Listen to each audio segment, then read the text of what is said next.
Hey guys, welcome to the Roar Masterclass. This is a new tool in Ableton. It can be defined as just a really amazing distortion tool, saturation tool. I almost think of it like a modular distortion because it can do so much sound design work for you to really enhance a lot of sounds. So I wanted to start by just kind of sharing some of the things that I've gotten out of it by playing with it. And then we could dive under the hood and I could show you how Roar actually works so that you could get the most out of it. So I've got a few different examples of some sounds. So I'll play like the original sound, and then after some tweaking, what I was able to do with Roar to get more out of the sounds and bring more life to things. We'll start off here with just a regular drum pattern.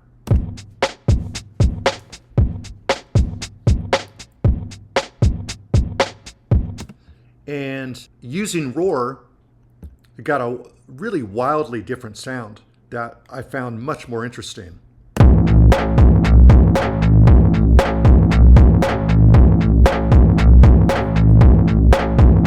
Next, I've got like a respace, and this is a little bit more subtle, but the sound really comes together and sounds, to my ears, smoother and richer. So this is before.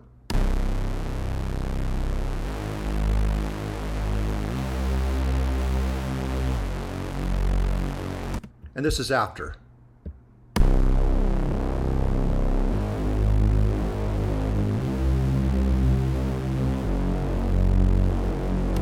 So kind of like a fatter bottom end. And then over here, I've got just a sine wave from Operator, just a very basic sound, just adding just the slightest amount of FM. That sounds like this before, and you might need headphones to hear this.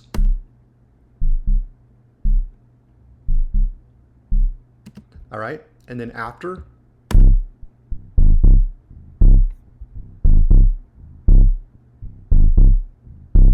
Really brings the sound out, brings it to life, makes it so that you could hear it not just on a sub speaker, but you could hear the tone on your phone speakers or your computer speakers as well. It makes it sound more produced, if you will.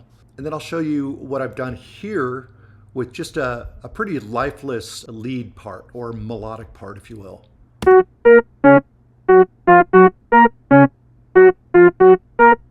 Really not much going on here. And then with some experimentation with just Roar and just a little bit of EQ that I add, just rolling off some of the highs, it became this.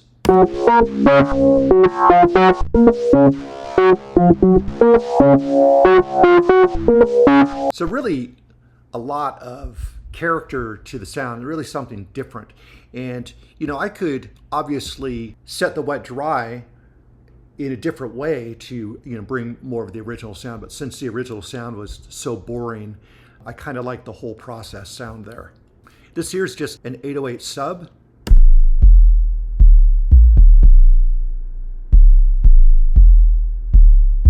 Which on its own, it still sounds great. You know, it's a great sound to use in your tracks, but this just really enhanced it. So this is after.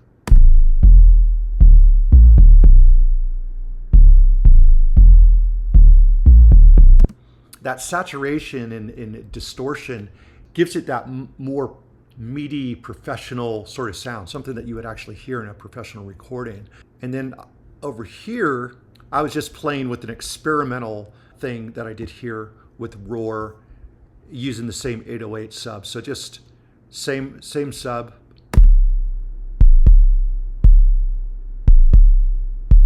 And then here it's kind of this lasery sort of sound.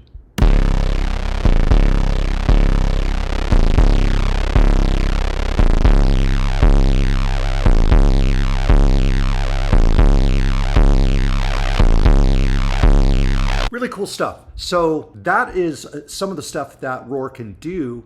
So now what I'll do here is kind of walk you through. We'll just play with Roar on this drum beat here.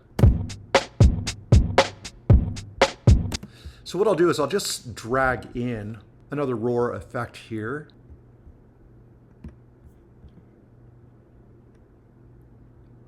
And then I'll walk you through all of these parameters and how they interact with each other. It's really, really incredible the amount of different types of tones you can get out of this, especially when you get into the modulation as well. So this is Roar here, and it looks both complicated and in some ways simple, but there's different sections, and if we break it down section by section, we could really get into this a little bit deeper and have a better understanding of what's going on. So this section here, this is your drive section. So this is kind of where we kick everything off here. This starts the drive happening, and the way we process the drive and the tone is going to affect the rest of the processing that we do at stage 1. And if we change the routing here, we will also have a stage 2 that we have as an option as well. Both of these are basically the same thing, but you can run them side by side, or you could run stage 1 into stage 2, so one processes the other. Really, really cool. Then over here, we have the modulation. So this is where we can set a couple different LFOs, different speeds, different modes, like some of the other tools in Ableton, and also the matrix that's becoming more popular in Ableton tools and synths as well, especially the wavetable synth. We have 2 LFOs, we have an envelope, and then we have noise. You could pretty much run anything into any one of these 4 things at a certain percentage. Very, very cool stuff. So if we close this back up for now, here we have a feedback mode. So what this does is this will feed back at whatever amount of milliseconds we have here, or it can be synced to 16th notes, quarter notes, eighth notes, whatever, triplets, dotted notes. And this here is really cool. You can actually do feedback to a specific note on the keyboard. So you could actually harmonize your feedback to the song. And with some automation, you could even make melodies and stuff like that. So we could play with that as well. This right here is almost like a feedback control. If you have this on, it keeps the feedback from getting kind of crazy. And if you have it off, the feedback, you got to be real careful with it because it could feed into a loop that will end up sounding like a microphone run into the speaker, which is not a pleasant sound. And then we've got a compressor here. With this on, this side chains the high pass, and with this off, this compresses without that effect. All right? These little dots here, this kind of shows when things are being driven, right? And you want to kind of drive things into where you actually see these, and that way you know the effect is reacting and this drive is affecting the sound. So now that we have all these different things, also down here we have a wet dry, which is great. So you can mix in the wet and the dry, or you could just go full on with the wet signal. So if we start over here, we have different sets of routing. Okay, so we can run this routing into one stage, serial, which is where this stage is affected by stage 2. Parallel, where it's almost like signals from here driving separately into both of these stages and then spitting that out into the rest. Multiband, you can process the low, mid, and high completely separately. Very, very cool.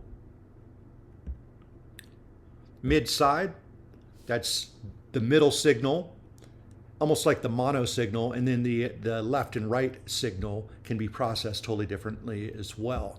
And then finally we have feedback, which affects the feedback over here in different ways that you can play with. Really, really fun stuff. And then down here you have a blend amount of what percentage of signal 1 and signal 2 is being used. But yeah, serial and parallel, you could set the blend. So we'll just do serial. We'll run it one into the other. So we just got this drum beat. Let's go ahead and play with this. And I'm just going to turn up this drive.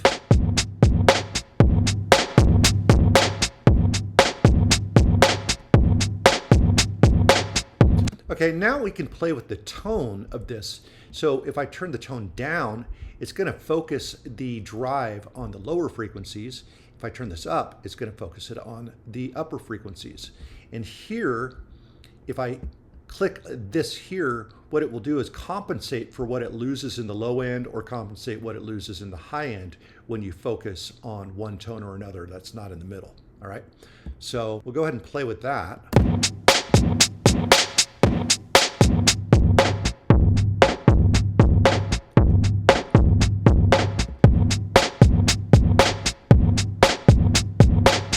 Okay, great. And so now we've got like a 50-50, but nothing's going on stage 2 yet. So we're just working with stage 1 now.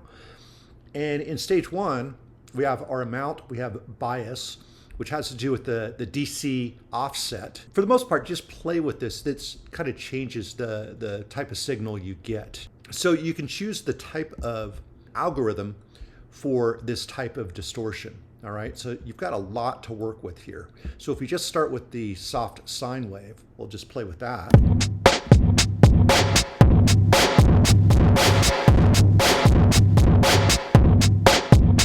And it's made to be able to drive hard without digital clipping, right? So we've got this, and then we've got our bias. So if I turn this up,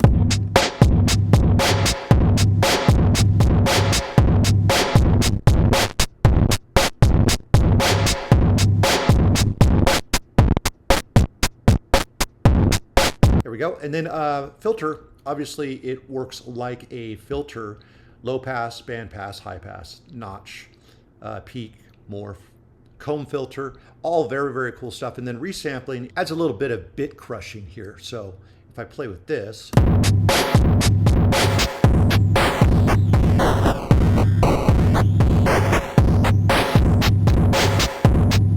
so you can add a little bit of dirt into the overall signal as well. We'll just, let's play with the comb filter here.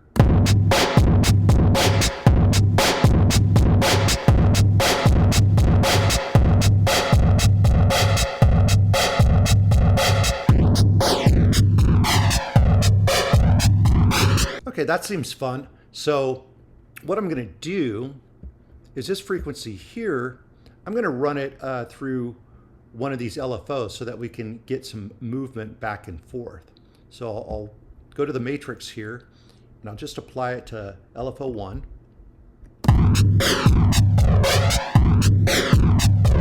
And I'm gonna affect the speed at which it moves. So I'm gonna go to free and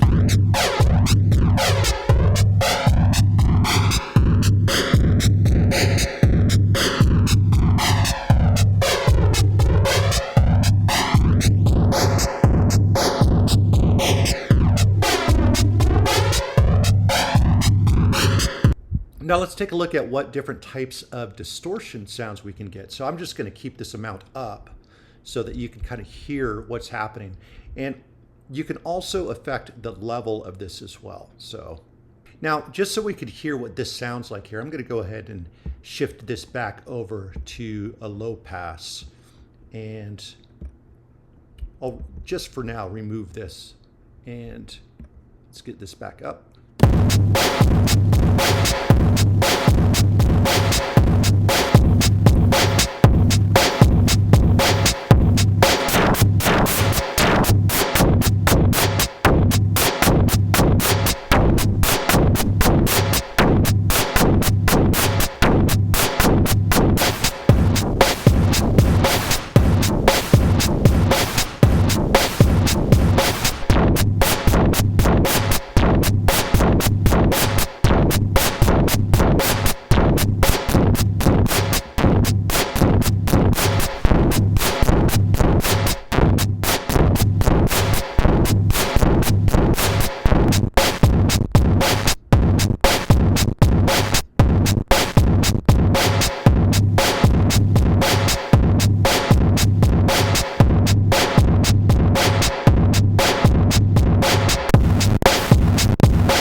Now, as we do this, let me play with the tone over here, and you can hear how it changes the sound over here as well.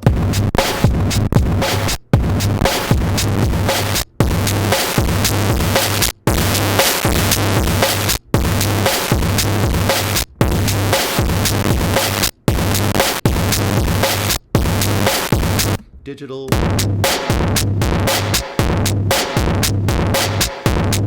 And finally, we've got back to soft sine.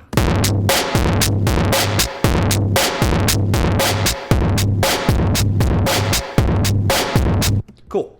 So now we can take this and then we could run it through something over here. So let's just do something a little interesting here. Let's try fractal.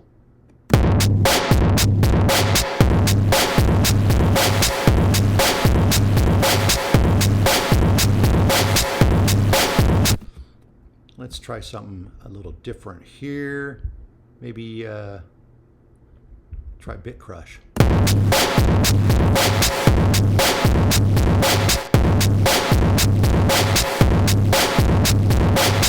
And we got now to also try parallel, which means we get both these signals running side by side.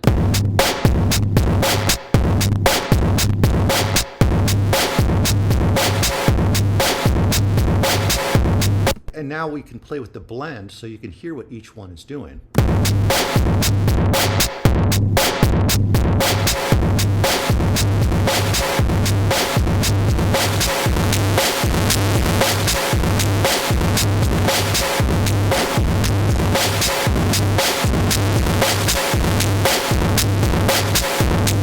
Now, yeah, what we can do is we can play with any of these knobs over here. So I could play with the blend, for example, so it goes back and forth.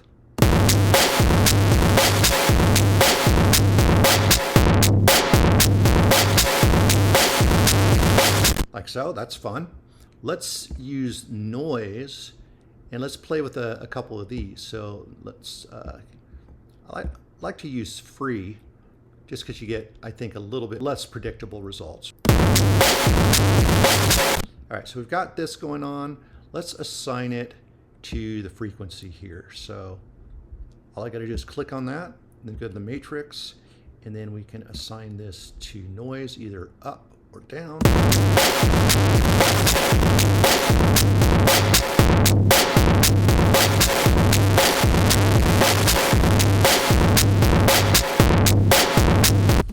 And now we can set the frequency so that it affects things a little bit more strongly. So.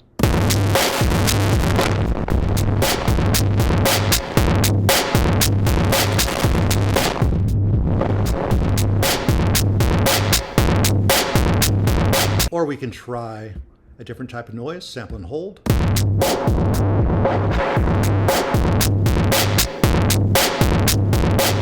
Wander.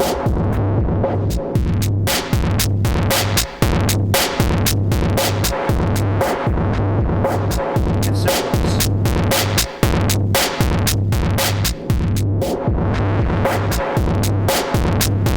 And that's just playing with the frequency here. We come over here.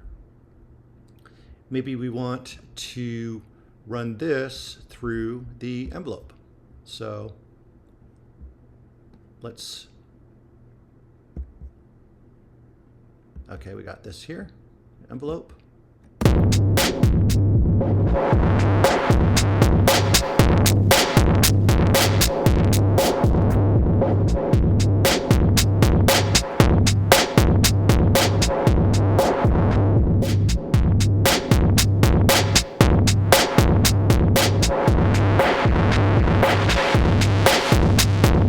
Then after we play with all this, we can play with the feedback, which does some really amazing things.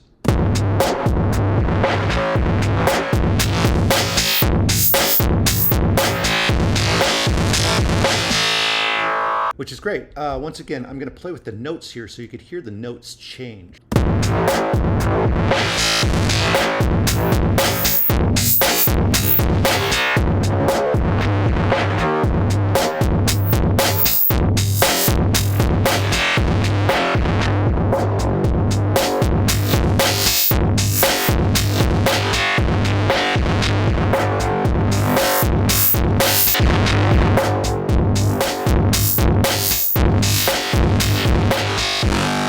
once again, the feedback can get a little crazy after it comes to the end, even with this on. And you could also run this feedback amount. So maybe over here, we can do, maybe we'll do a ramp up. That's fun. And then we can set this.